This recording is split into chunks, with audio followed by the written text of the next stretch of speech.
Эфирда Атна информацион программасы урын алды. Хайырлы кеш, исәнмесез безнең бүгенге чыгарылышта.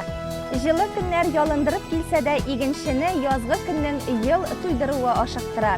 Өч почмаклы хатлар сугыш хатирәләрен саклый. Районыбызның тагын бер ак әбисе 90 яшьлек юбилейын каршы алды. Бу атнаның дүшәмбесендә халык депутатларының чираттагы сессиясе булып узды. Анда нинди мәсьәләләр күтәрелде? Алдагы сюжет шул хакта.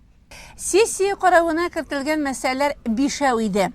Татарстан Республикасы Саба муниципаль районының 2017 елгы бюджетының үтәлеше турында Финанс бюджет палатасы рәисе Шамсун Сыңгатов таныштырды. Саба муниципаль районында депутатларның, җирле үзидарә органнарының сайланулы вазифаи затлары һәм муниципаль хезмәткәрләре хезмәтенә түләү шартлары турында нигезләмәне раслау турындагы карар белән юридик бүлек начальнигы Альберт Миннекаев таныштырды. Сессияда катнашучылар алдында шулай ук Татарстан Республикасының кеше хукукларын яклау вәкиленең Саба муниципаль районындагы җәмәгать ярдәмчесе Данис Габдрахманов чыгыш ясады. Ул республикада һәм районыбызда гражданнарның хукукларын һәм ирекләрен яклау турында мәгълүматлар җиткерде. Шулай ук республикабызда Саба муниципаль районында җирле үзидарә органнарында муниципаль хезмәткәрләрнең хезмәтенә түләү тәртипләре һәм аларның мәнфәгатьләрен җайга салу комиссиясе турында нигезләмәне раслау турында да сүз барды. Бу хакта депутатларны район башлыгының коррупциягә каршы көрәш буенча ярдәмчесе Ленар Шайдуллин таныштырды. Саба муниципаль районы авыл җирлекләре җирле шәһәр төзелешен проектлаштыру нормативларын раслау турында депутатларны район башкарма комитетының инфраструктура үсеш бүлеге начальнигы урынбасары, районыбызның баш архитекторы таныштырды. Сессия эшеннән соң Саба муниципаль районы башлыгы Рәис Миннеханов рәислегендә җыелыш дәвам итте. Район җитәкчеләре алдында мөһим мәсьәләләрне яктыртып, башкарма комитет җитәкчесе Марат Ишниязов һәм аның урынбасарлары чыгыш ясады.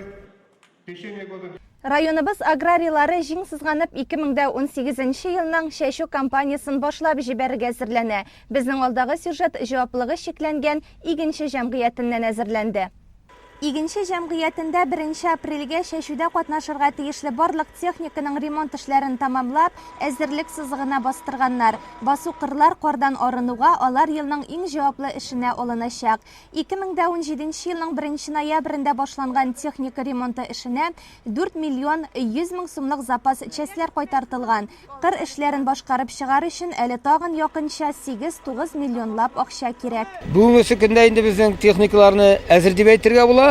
Инде язгы чәчүгә санаулы көннәр генә калып бара.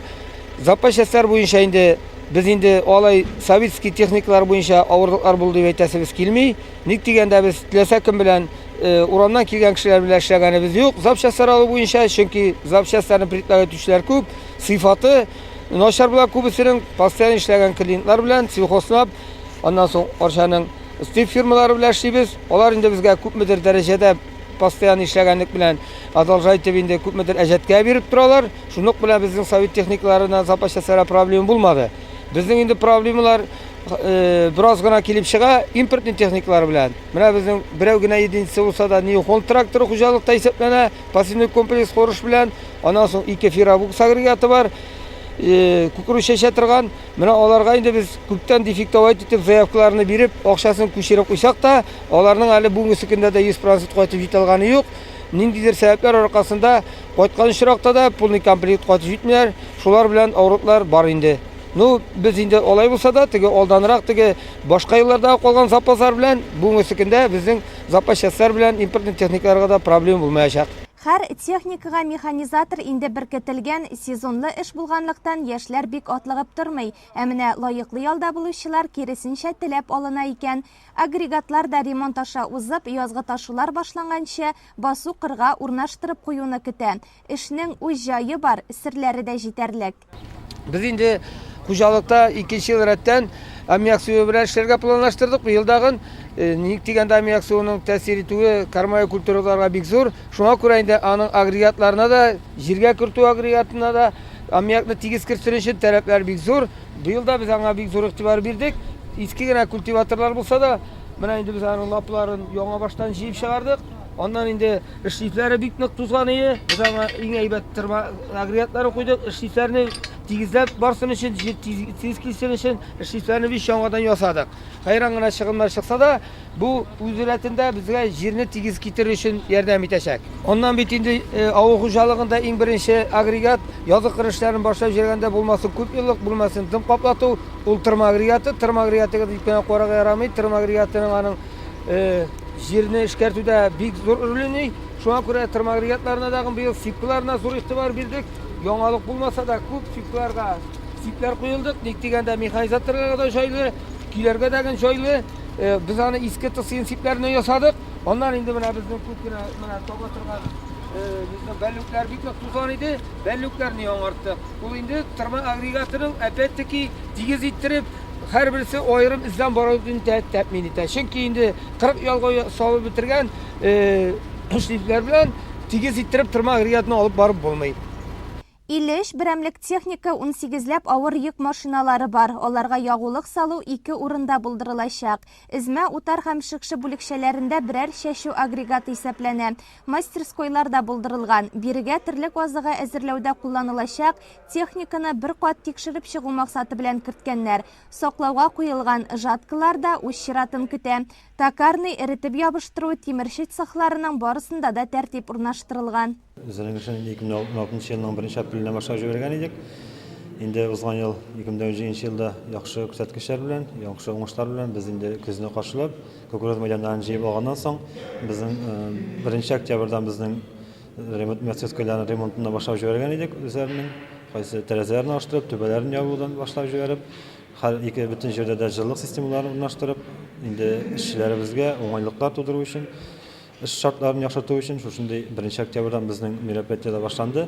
Инде 1 ноябрьдан без куйдык үзебезгә задача, бу инде авыл хуҗалыгы идарәсе тарафыннан да, республика тарафыннан шулай куела. Ремонт сезонын башлап җибәрдек 1 ноябрьдан һәм инде бу сезон 1 апрельгә хәтле безнең ремонт эшләре бетелергә тиеш иде. Бу авыл хуҗалыгы тагылма машиналарына һәм инде тракторлар, КАМАЗлар, грузовой машиналарында сүз бара. Без инде бу нигә максатка без ирештек дип әйтәсе килә. Җәмгыятьтә быел 1849 гектар майданда бертөкле культуралар, 600 гектар кукуруз, 200 гектар 1 еллык, 500 гектар күп еллык үлән чәчеләчәк. Инде бу елгы елда 18 елда біз 5647 гектар безнең общий серлек җире бар. Яңадан 2500 гектар безнең бертөкле культуралар, шулар эчендә безнең 900 гектар без чәчкән идек. Көзге культуралар, шуларның 250 гектарын без сразу яздан җәй карма әзер булган шул 250 гектарны синажга салу максатында торабыз. Узган елда шулай эшләгән идек, булай кармалардан әйбәт чыгая. Арыштан без 250 гектарны синажга салабыз. 340 тонна азофоска, ягъни катлаулы ашлама, 292 тонна амселитра, тагын 500 тонна аммиак кирәк. Шутлаганда безнең майданнарга 1 гектар майданга 66 килограмм действующее веществода безнең ашлама киеп чыга. Инде бүгенге көнгә безнең амселитрлар, безнең үләннәргә сибетан ашламалар бүгенге көндә бар. 111 тонна азофоска бар, 250 тонна аммиак ташып, бүгенге көндә үзебезнең юмкыска атлап куйдык. Калганнары буенча әле безнең вопрослар бар. Төп мәсьәлә булып безнең ягулык майлау материаллары тора. Бүгенге көндә договорлар төзелде, 111 тонна безнең льготный бәядән стоярка, ул безнең Шәмәрдән нефтебазасына кайтырга тиеш. Шуңа без өметләнеп торабыз инде. Тагын да шул акчалар вопрослары килеп туа. Быелгы елда инде күргәнегезчә бөтен кешенең бер проблемасы инде, сөт бәяләре төште. Инде без узган елның чиктер бу вакытта җайлы гына, җиңел генә кирәк итә алган идек. Быелгы менә елда сөт бәяләре төшү безне күпмедер борчуга сала, чөнки вакытында акчаны алып бетереп булмый. Инде без барып шуңа да карамастан, хуҗалыкта хезмәт хакларын вакытында бирергә тиеш. Нинди генә очрак булса да, инде көндәлек эшне алып бару өчен дә безнең күп ягулыклар кирәк, күп техникалар безнең, менә 15 единица техника безнең, 15-16 единица техника кыш буе көн сайын безнең эштә. Шуңа күрә буларны да тәэмин итәргә кирәк. Көн сайын эшләтергә күпмедер историклар да алып барырга безнең ниятләр бар. Улар буенча да планлаштыру эшләре бар. Барыбер дә Алла бирсә, безнең әле күпмедер субсидиялар, киләсе субсидияларыбыз бар. Шулар белән без положение чарга тиеш. Быелгы елда без кредитлар алмадык. Безнең әле кредитны без алайган алып та алмый. 3 ел безнең әле игенче җәмгыятенә 3 ел юк. 3 ел булмагач история кредитлар безгә әле бирелми. Игенчелеләрдә бюджет төзелгән, акчаны юк барга сарыф итмичә экономияләү ягын карап эш итәләр. Утыртылачак 13950 центнер симәнә орлыгында кыш буе күз карасыдай саклаганнар. Моннан ул кирәкле биологик препаратлар белән эшкәртелеп чәчүгә озатылачак. Бу инде безнең арпа семенасы Нур сорты беренче репродукция белән саклана һәм 13% ложист белән сакланыш әйбәт. Шушы эшләрне башкарып чыгу өчен безнең төп инде механизаторларыбыз өстендә бөтенесендә. Менә безнең ике якта да, ике отделениедә ике агроном, алар яшьләр. Безнең инде состав, безнең специалистлар составы, безнең хуҗалыкның инде яшь состав дип әйтергә. Инде бергә аңлашып, матур итеп механизаторлар белән, специалистлар белән бергә матур итеп аңлашып эшләгәндә, матур итеп эш нәтиҗәләренә ирешербез дип ышандырып әйтәсе килә. Гомумән алганда Саба районы буенча 52227 гектар майданда чәчүлек җирләре бар. Общем, бөтенесе алганда 5800 гектар тирәсе парк ала инде. Бөтенесен бергә алганда паш инде 58000 гектар җир тәшкил итә районда. Шуның эченнән безнең кармай культуралар инде 25000 гектар җир тәшкил итә. Һәм 26000 гектар җир зерновойлар инде. Монда зерновойлар өчен инде безнең керә 7000дән артык гектар җир арпа культурасына, язгы культурага инде һәм 5000 гектарга якын будай. Шулар арасында яңадан 1000 гектар 1200 гектар жер соло культурасы һәм бавойларда инде 2100 гектар борчак культурасы игеләчәк инде. Шулай ук безнең күздән чәчелеп калган 8500 гектар азимай культуралар инде, күзгә культуралар булып чыгкан инде. Алар исән сау чыкканда инде 8500 гектар җир чәчелгән. Алар эченнән инде 5800 күзгә арыш һәм 2600 гектар күзгә будай һәм 100 гектар тритикалы культуралар чәчелгән. Кармаларга килгәндә инде безнең шул елдагыча 5000 гектар җир кукуруз силоска игеләчәк инде. 14000 гектар җир моноголетка. Аларның инде күпмесер бузылып, күпмесер язга чыккач карап бетерәсе бар инде, җир чык ачылгач. Шулай ук безнең карма культураларыннан яңадан шул однолеткалар һәм кармасмейстер тора. Алар инде үзләре икесе бергә 4000 гектарны тәшкил итәләр. Чәчү өстендә вакытның һәр сәгате алтындай кыйммәт. Бер көн алдан чәчсәң, бер көн алдан урырсың ди халык. Җылы көннәр ялындырып килсә дә, игенчене язгы көннең ел туйдыруы ашыктыра. Чәчү эшләре белән бер рәттән авыл хуҗалыгы хезмәтчәннәре терлек азыгы әзерләү уйлары белән дә янып киеп яши, фикер алыша, тәҗрибә уртаклаша. Бу максат белән алар сатыш мәдәният йортына җыелды.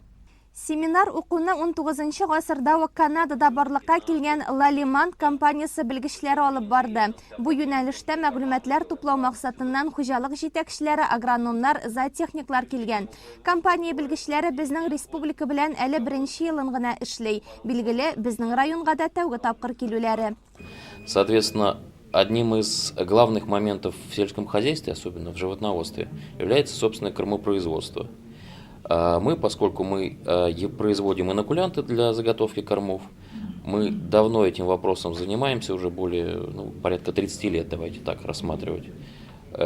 Знаем все о микробиологии силосования, и сегодня с радостью готовы были бы поделиться всеми нашими знаниями таким образом, чтобы ваши специалисты были готовы к сезону кормозаготовки и рассматривали всю технологию кормопроизводства через понимание тех микробиологических процессов, которые проходят непосредственно в кормах, в траншеях и так далее.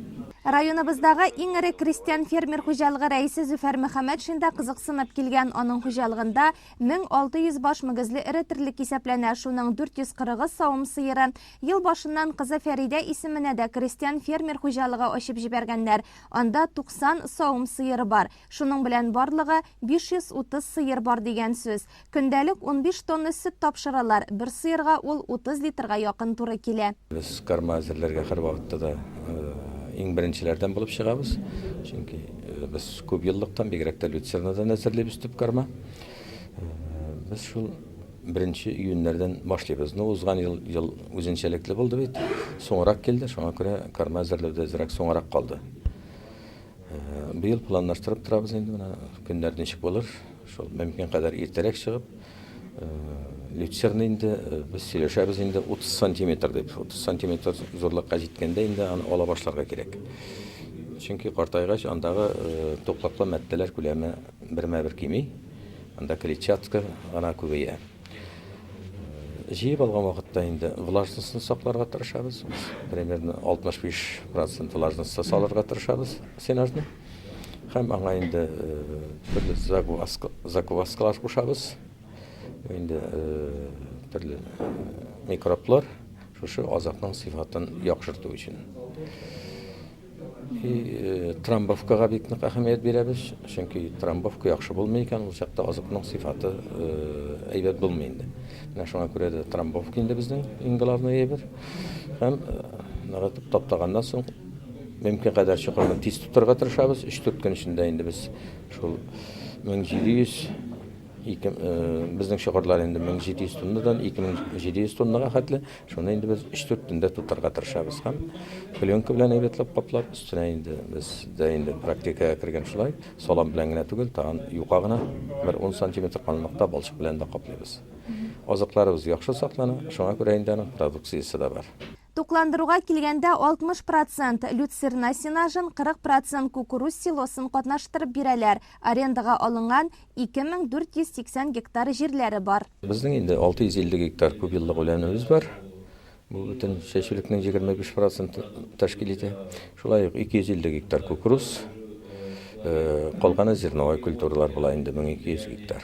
Әгәр дә шуларны үстерәбез икән, безнең азык та җитәрлек була, һәм бертөкле культуралар да җитәрлек була. 2 сәгать дәвам иткән семинарда Лалиман компаниясе белгечләре терлек азыгын яхшырту буенча киңәшләр биреп, үзләренең натураль продуктларын азыкның яхшырту өчен куллана торган актив гөмбәчекләр, бактерияләр белән баетылган препаратларны тәкъдим итте. Аларны ничек һәм ни өчен кулланырга кирәк икәнен аңлатты. Шәүкәт Биктимиров исемендәге район мәдәният йортында Балкыш фестиваленең район туры уздырылды. Әлеге фестиваль татар мәдәниятен саклау, шулай ук өлкән яшьтәге кешеләрнең үзешчән сәнгатьтә катнашуы һәм лаеклы ялны тагын да ямьлерәк, файдалырак итүгә юнәлдерелгән. Балкыш фестивале кысаларында пенсия яшендәге катнашучылар һәм ветераннар осталыкларын, шулай ук артистлык алымнарын күрсәтәләр. Теманы Әлфия Мөбәрәкова сюжеты дәвам итә. Шушы көннәрдә Саба район мәдәният йортында Балкыш фестиваленең район туры булып узды. Авылларда сайлап алу турыннан узган өлкән үзешчәннәребез чыгышы тамаша залында утыручыларны бик тә сөендерде. Гомер буе сәхнәдә чыгыш ясап, халык мәхәббәтен яулаган артистларыбыз ул көнне бар сәхнәне дер селкетте. 397 артистларыбыз катнашып үзләренең сәләтләрен күрсәттеләр. 109 номер белән чыгыш ясадылар. Менә шулардан без бүген 32 номерны сезгә тәкъдим итәчәкбез. Шунысын әйтергә кирәк, һәм шунысы безгә бик сөенечле булды. Бүтән елларны күп булса 3-4 фольклор коллектив, фольклор ансамбльләр булса, быел да шушы концертларда 25 авылдан фольклор ансамбльләр, фольклор коллективлар катнашты. Bu bik zor күрсәткеч, һәм менә шушында катнашучыларга, артистларыбызга, үзешчәннәребезгә, менә мин ветераннар советы исеменнән зур рәхмәтләрен белдерәсем килә. Безнең җитәкчеләребез бик матур күркәм эш уйлап таптылар. Безнең өлкәннәрне нәрсәйттереп җыеп, сәхнәгә чыгарып, һәрбер кеше үзенең нинди сәләте бар, шуны күрсәтә. Очрашабыз, дуслашабыз. Бу Балкыш фестивале 4 ел рәттән булды. Менә ул узган ел үткәрелмәгән иде. Һәм менә быел яңадан кабаттан бу Балкыш фестивале оештырылды. Моның районда инде зона турлары үтте. Һәм менә бүген инде шушы зона турларында сайлап алынган иң яхшы дигән чыгышлар инде район сәхнәсендә күрсәтеләчәк. Балкыш кысаларына быел комсомолның 100 еллыгы һәм дә бөек җиңүгә багышланган тематика билгеләнеп ассызыкка үткәне. Шуңа күрә без үзебезнең бөек шагыйребез Муса Җәлилнең Вахшат шигырен театральләштерергә булдык. Һәм бүген менә шушы Вахшат шигырен без сезгә тамашачыларга күрсәтербез дип торабыз, Алла бирсә. Концерт программасына барлыгы 32 номер кертелгән иде. Шуларның иң-иңнәре Күкмарада узачак зона фестивалендә чыгыш ясаячак. Бу атнада Соба районының балалар ижат үзәгендә без бергә балалар халык иҗаты фестиваль конкурсының гала концерты булып узды. Төрле номинацияләрдә җиңүчеләр бүләкләнде. Без бергә фестиваль конкурсы мәктәп укучылары арасында үтә торган иң кылачлы бәйгеләрнең берсе. Агымдагы уку елында үткәнендә районыбызның 500 укучысы катнашкан.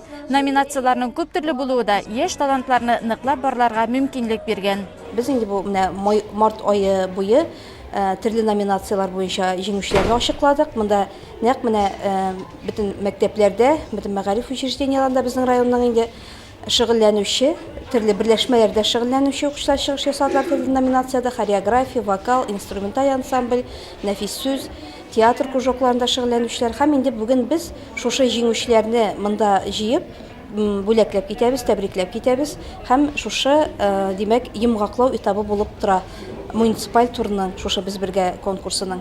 Ә бүгенге көнгә килгән вакытта чынлап та менә йомгаклау конкурсы дип әйттек инде. Безнең быелгы уку елында шушы түгәрәкләрдә шөгыльләнүче укучылар димәк берсе дә читтә калмады, барысы да үзләренең осталыкларын күрсәттеләр һәм шушы осталыклары аларның бәяләнде. Алар инде бүген әйткәнемчә бүләкләнеп китә. Койсындыр айырып әйтү дөрес булмасы мөгаен. Мәсәлән, хореография буенча бик көчле генә коллективларыбыз бар. Аннан соң театр сәнгате буенча бик матур уйнаучыларыбыз бар. Нәфис сүз, менә нәфис сүзгә шулай ук инде ул турда катнашучылар, әлеге номинация катнашучыларны инде мин айырып та әйтәсем килә, чөнки балалар бүген көндә китап укымый дибез бит инде. Укыйлар дип әйтәсе килә. Менә шушы конкурста катнашучылар китап та укый һәм гомумән сәхнәне дә ярата. Менә шундый номинациялар буенча димәк матур гына чыгыш ясадылар. Гала концертның ачылышында Саба районы мәгариф бүлеге җитәкчесе урынбасары Гөлнар Шәфиқова катнашты. Үз чыгышында төрле түгәрәкләргә йөргән укучыларның осталыклары елдан-ел артуда, укытучыларның өлеше зур булуны да ассызыклады. Саба гимназиясының Сәйләм бию коллективы мәсәлән җиңүчеләр исемлегендә 30-га якын бала бию серләренә өйрәнә. Саба гимназиясына килеп 7-нче елым балаларны бию түгәрәгенә җыеп өйрәтәм. Сәйлән исемле төркем белән йөрибез. Бик күңелле һәм кызыклы тормыш алып барабыз. Хәзер инде минем Сәйлән төркемемдә 2 төркем. Менә быел 1-нче классларны җыйдык, 1-нче класслар йөри. Һәм инде 4-нче, 5-нче, 6-нчы, 7-нче класс балалары алар аерым төркем. Безгә бит инде конкурс положениялары уку елы башында ук килә. Без аңа инде елның башыннан ук әзерләнә башлыйбыз. Башта бит инде безнең район күләмендә үтә бу конкурс, аннан соң зона күләмендә үтә һәм финал бит инде Казанда үтә. Менә без былтыр бөтен этапында үтеп, әйбәт кенә чыгыш ясап, 1-нче урынга лаек булдык. Без былтыр бит инде татар бию белән чыгыш ясаган идек, су буе бию белән. Быел инде без Мари халык биюен алдык. Безнең номинация бит инде бара татар милләте, или анда бүтән милләт вәкилләре биюләре. Быел Мари биюен алдык. Шәмәдән лицее укучысы Максим Смирнов 4-нче сыйныфтан башлап ныклап бию белән шөгыльләнә. Мин биюгә үзем килдем. Миңа ошады ул, ничек алмасыш бии.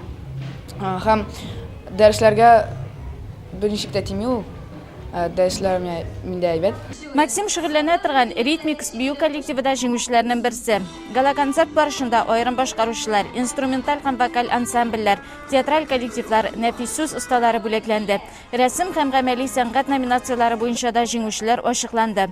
Остаз номинациясе исә укытучылар арасында үз һөнәренең осталарын ачыкларга мөмкинлек биргән. Шушы без бергә конкурсның муниципаль этабында инде безнең остаз-наставник номинациясе да уза. Һәм инде бу конкурста бу номинациядә без әлбәттә инде катнаштык һәм менә без барыбыз да җиңүчеләр булдык, барыбыз да дип инде сайлап алдылар җиңүчеләрне һәм бүген менә чакырдылар шушы гала концертына. Әлбәттә инде безнең монда катнашучылар бик көчлеләр иде. Мин вокал номинациясендә катнаштым һәм инде бик көчле җырчылар арасыннан инде менә безне берничә кешене сайлап алып инде безгә җиңүче дигән исем бирделәр һәм без моңа инде бик сөенәбез. Без бергә фестиваль конкурсында катнашу балаларга иҗади омтылыш бирә, үз көченә ышанычны арттыра. Озак әзерләнергә туры килмәде. Без күпмедер 1-2 ел эш булганнан соң инде өйрәнеп беттек дисәң дә була. Миңа шул театрларда катнашырга бик яратам. Җырларга яратам. Біз бірге фестиваль конкурсының муниципаль этабы жеңушілері зона турында катнашачаклар. Ул 16 апрель көне Саба районында үткәреләчәк.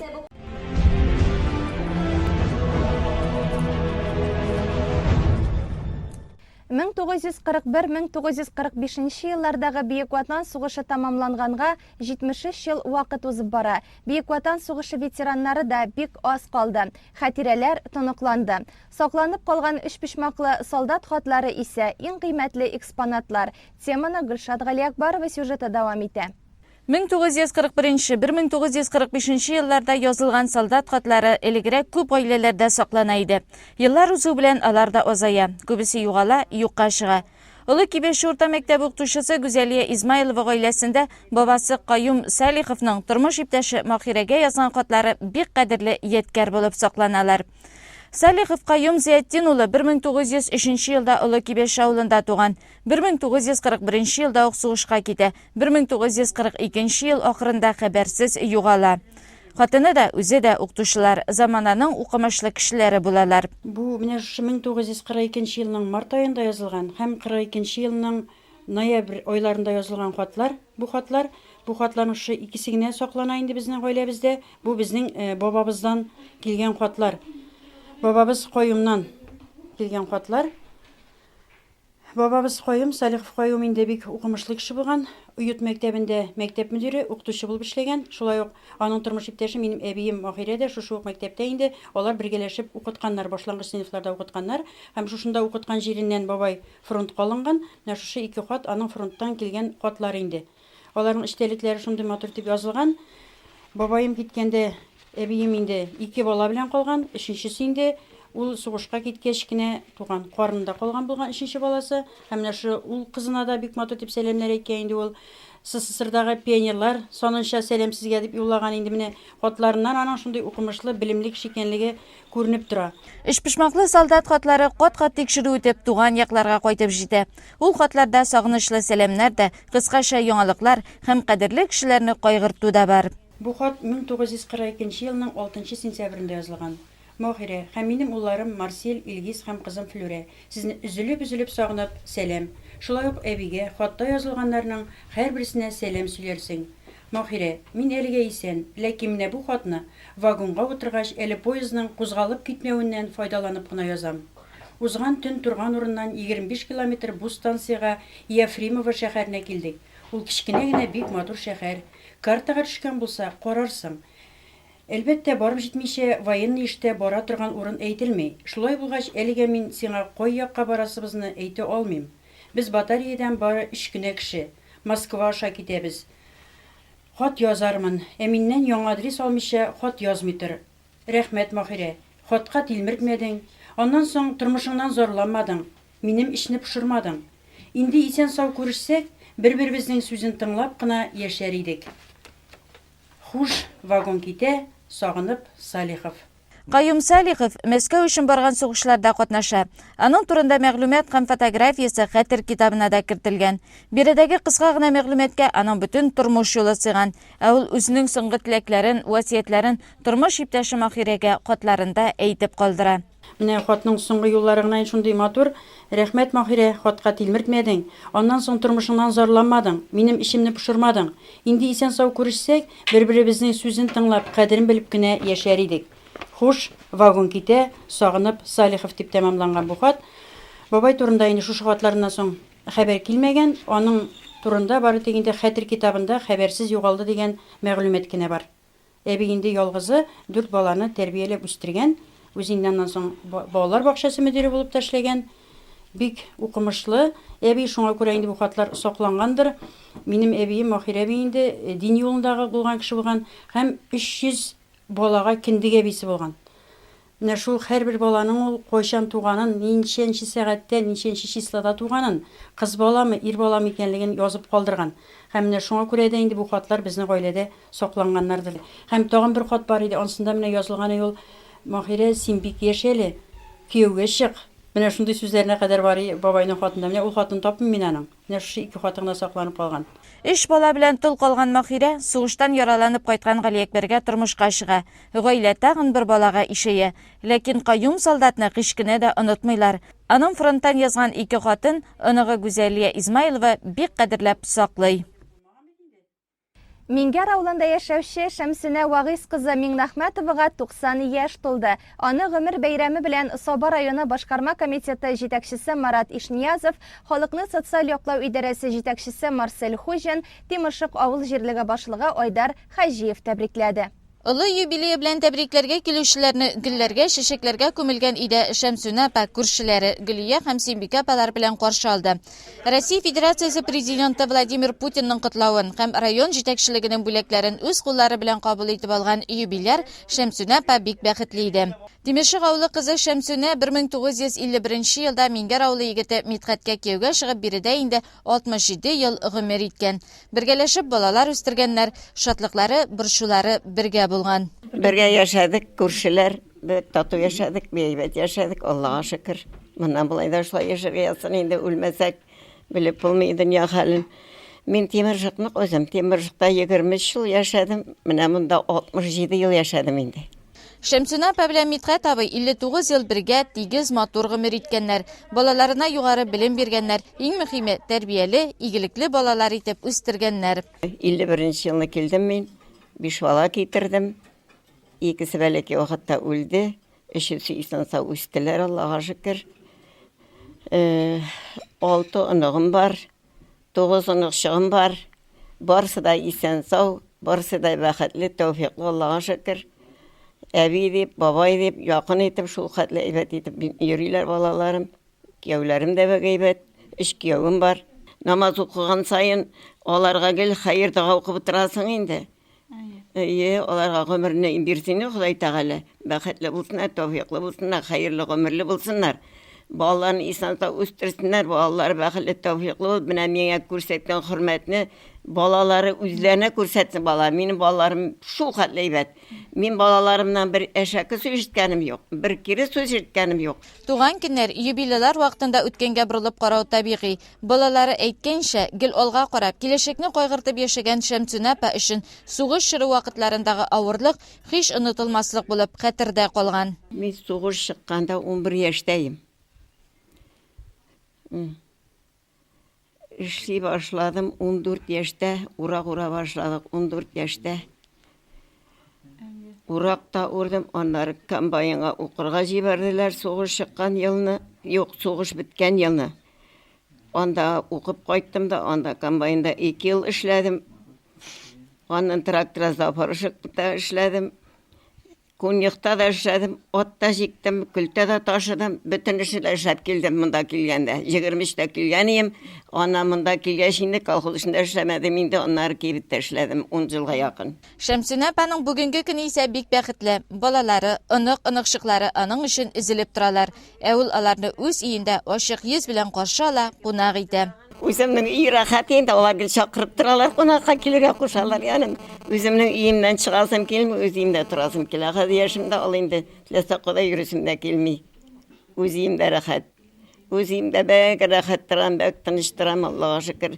Ел сайын кайталар балалар, әле кичәгә кайтканнары җыелышып. Күрше биләре белән исә дуслыклары гомерлек. Алар инде ахирәт дусларга әйләнгәннәр. Булар белән Мидхәт абыйда, Җәүдәттә бөтен шаугыр.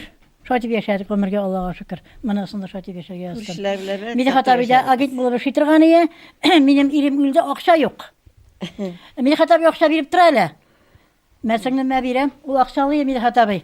Шунда нәрсәгә ул? Мәйтәм акча түлисе бар агентка, Мидхәт абыйга түлим. Аннан аннары үзем бирәм.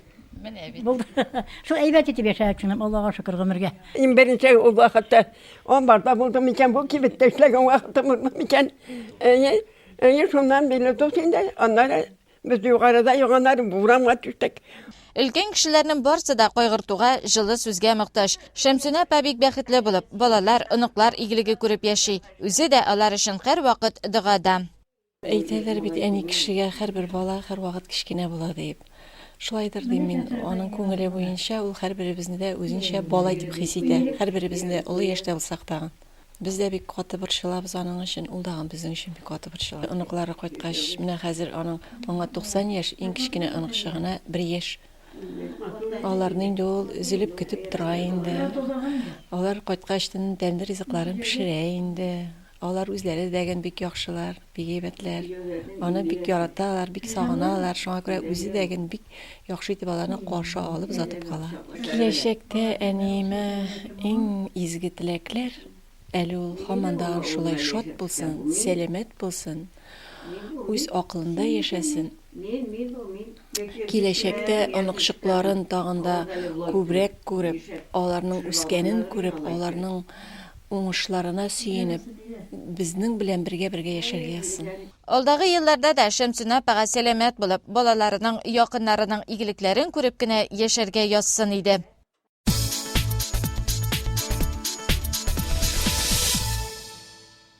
Одна информацион программасын спорт яңалыкларына күзәтү ясап дәвам итәбез.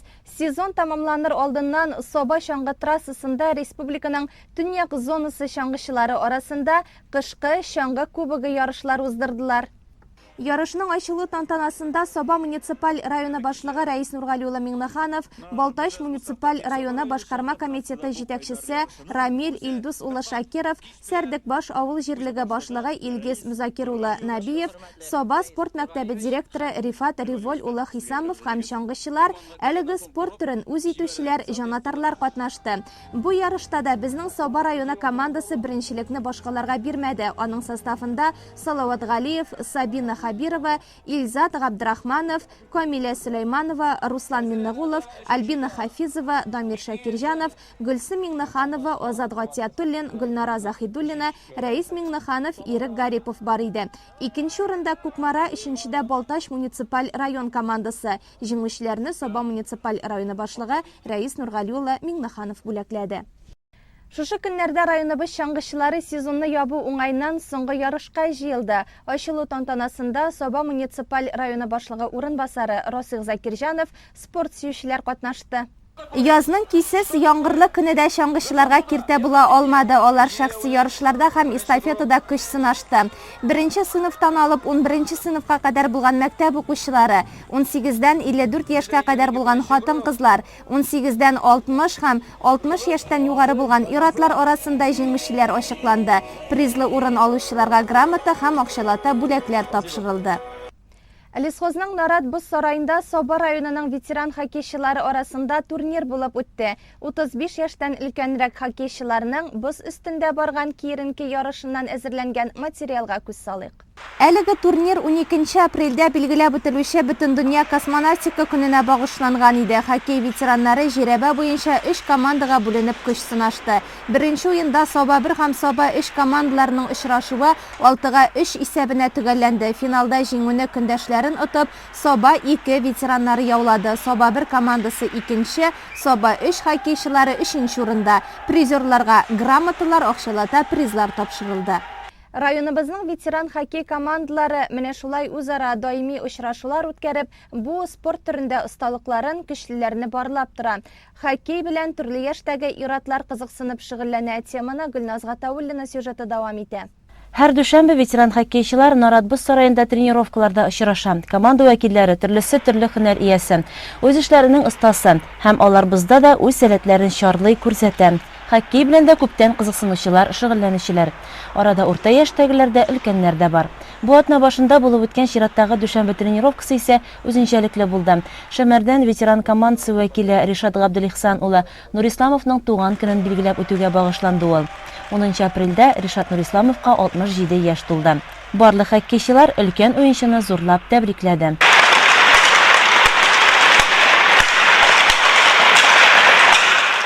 Ришат Нурисламов тумышы белән Башкортстан якларыннан 23 яшьтә хезмәт йөкләмәсен үтәргә Соба районына җибәрелә. Шул вакыттан бирле 44 ел үтеп киткән һәм аның бөтен тормышы Шәмәрдән газ үткәргечләр линия производства идарәсен үз куллары белән төзеп, аны җитәкләү белән бәйле. Җитәкче үзен эшендә генә түгел, спортта да сыный. Хоккей исә иң якыны. Миңа ул вакытта 56 яшье, әле мин конькида басып торганым юк иде. Беренче мәртәбә шунда килеп конькига басырга өйрәндем дә, шуннан кирегесен инде хоккей уйнарга өйрәттеләр. Сталбум бар имында, күрешкә тотарга өйрәттеләр, конькида өйрәттеләр. И шуннан йөри башладым инде мин. И монда инде миңа шунысы ши хоккейда без ветераннар булгач, монда правилаларны дөрес саклыйлар, җегетләр белән сөйләшенгәч, теге төртешеп, нитеп уйнамыйлар. Шуңа күрә бер-беребезгә мөнәсәбәт әйбәт булгачтан, чисто менә уйнарга өчен, нитер өчен бу җайлы төр спорт дип таптым мин. Футболда уйнадым мин. Футболда да йөрдек тә, аннан кирәгесен дә конький уңайлырак дип санадым да, хәзер футбол бик уйнамыйм, но конькийда йөрим инде. Лыжда шуабыз. Бар төрендә дә йөрибез дип яптым. Минем теләгем шул инде, хоккей уйнарганда, нидә, спортта, һәр хәлдә тазалык уйнарга, инде кешенең правилаларны саклап, кешегә мөнәсәбәт яхшы иттереп, шын хоккейда уйнар өчен уйнарга кирәк. Спорт актив һәм сәламәт яшәү рәвешен алып баручыларны үзенә берләштерә. Хоккей белән шөгыльләнүчеләрне исә дуслык һәм ихтирамлылык җипләре бәйли. Алар хәтта якын туганнардай аралаша. Ришат Нурисламовны уенчылар остазлары кебек кабул итә, хөрмәтли. Ул предприятиене руководитель түгел, Шәмәрән тормышында бик күп көч куя. Ул инде сүз белән дә, ул булышу ягындан да, бирәдә менә безнең Шәмәрән хоккей командасы үз вакытында вообще юк иде бит инде. Менә бу көндә благодаря ему бу җирләр ешеп китте безнең. Бу көндә матур гына результат район буенча дип әйтгәндә, малар күбесе актив катнашалар төрле соревнованияларда. Шуннан күрә без инде малар Шәмәрәндә хоккей үсү. Бу үзе дә катнашып бери хоккей уйнап. Аларны да уйнамаган вакытта да хәлләрен белеп, катнашып тормышында йөри. Анда бит әскәндә хәзерчен хоккей буенча түгел, бүтән спорт видлары буенча калдыра тырышмый. Булганда именно или поддержки, үзе әйткәнчә инде менә результат кирәк түгел. Менә бу көндә менә карап кемдер чыкса, мине күреп тан күбрәк шири баса, менә шул инде зур бәхет дип әйткәләр. Но менә мен үзем белгәнчә инде күп булышты үзем личныйда, поэтому бик тә бер килә, аңа исән саулык кына булсын. Матурлар яшәп торсын. Ришат Ихсанович белән инде күп еллардан бирле бергә хоккей уйныйбыз. Ветераннар хоккейын башта Ришат Ихсанович безнең яшьләр командасы белән уйнады Шәмәрәннең. Аларны без инде сары майкалардан килгәч, золотой пятерка дип йөртә идек. Ул пятерканы алар золотой, шундый сары, яркий, матур футболкалардан килә башладылар. Инде менә шул еллардан бирле Ришат Ихсанович үзенең осталыгын хоккей буенча арттыра барып, бүгенге көндә инде менә үзегез күреп торасыз, яшьләр белән дәгән бирешмичә шундый яшьтә булуга карамастан, үзен бик зур физик әзерлектә тота. Башка спорт төрләре шаңгы, йөгерү, велосипед, теннис, бильярд һәм башка бик күп төрле спорт чаралары белән дә шөгыльләнә. Туган көн уңайдан Ришат Ихсановичка телисиккә инде сәламәтлек һәм инде менә ул шулай әйтик инде бабай дип әйтик инде, оныклар аның хәзер бар инде матур үзенең балаларының балалары тормыш иптәше белән матур тормыш, бәхетле, шатлыклы итеп яшәргә, дуслары булып, менә әле безне дус итеп, менә яшьләр арасында дуслары күп булып, бәхетле, шатлыклы, сәламәтлекле тормыш аңа телим. Ришат Нурисламов яшы өлкән булса да үзен яшьләрчә хис итә, чөнки аның яраткан хезмәте, тормышын бизәүче гаиләсе һәм йөрәген мәңге яшь калдыручы спорт дөньясы бар. Тимершык урта мәктәбе базасында Төньяк-Көнбатыш лигасының шәхси кубогына 2нче зона туры булып үтте. Бадминтон ярышына күрше Теләче, Арча, Кукмара һәм безнең Саба районы спортчылары килгән. Тантаналы ачылышта Саба районы яшьләр һәм спорт бүлеге җитәкчесе Ирек Гарипов, Сабантуй мәдәни спорт күңелачу комплексы җитәкчесе Рамил Габделманов катнашты. Әлеге спорт төрендә шактый гына тәҗрибә һәм осталык туплаган 2003, 2004 һәм аннан да яшьрәк малай-кызлар көч сынаша. Уенның максаты сәламәт яшәү рәвешен пропагандалау һәм иң көчлеләрне ачыклау иде. 2003 һәм аннан да олырак малайлар арасында беренче урынны Теләче районыннан Зөлфәт Нәҗипов, кызлар арасында шулай ук Теләчедән Альбина Сафина яулады. 2004 һәм аннан да яшьрәк малайлар арасында беренче урында Теләчеле Марсель Зайнуллин, кызлар арасында безнең райондашыбыз Лилия Ямалиева. Хезмәт коллективлары һәм авыл җирлекләре ир-егет командалары арасында Саба муниципаль районының волейбол чемпионаты төгәлләнде. Бүләкләү тантанасында Саба муниципаль районы башкарма комитеты җитәкчесе Марат Ишниязов, яшьләр эшләре һәм спорт бүлеге җитәкчесе Ирек Гарипов катнашты. Хезмәт коллективлары ир-ат командалары арасында барган волейбол уеннарының нәтиҗәләре түбәндәгечә. 3нче урында Сабантуй командасы, 2дә РЭС 1 командасы урнашты. Район чемпионы титулына Сабагаз егетләре лаек булды. Иң яхшы уенчылар да ачыкланды. Гимназия командасыннан Ленар Вафин, Сабантуйдан Рамил Габделманов, РЭС 1 командасыннан Ойзат Гарифуллин һәм Сабагаздан Озат Шакуров әлеге исемне алучылар. Авыл җирлекләре ир-ат командалары арасында район чемпионы булып Мишән командасы танылды. 2нче урынны Курсабаш, 3не Симет уенчылары алды. Иң яхшы уенчы исеменә Тимиршик командасыннан Илназ Михайлов, Симеттән Нурдел Шаихов, Мишәннән Айнур Мөбәрәков һәм Курсабаштан Нияз Бәшәровлар лаек булды. Хөрмәтле телевизор караучылар, атна информацион программасы шуның белән тамам. Кыска вакытлы реклама чыгарылышыннан соң җырлы бүләк тапшыруы урын алачак. Безнең белән бергә калыгыз.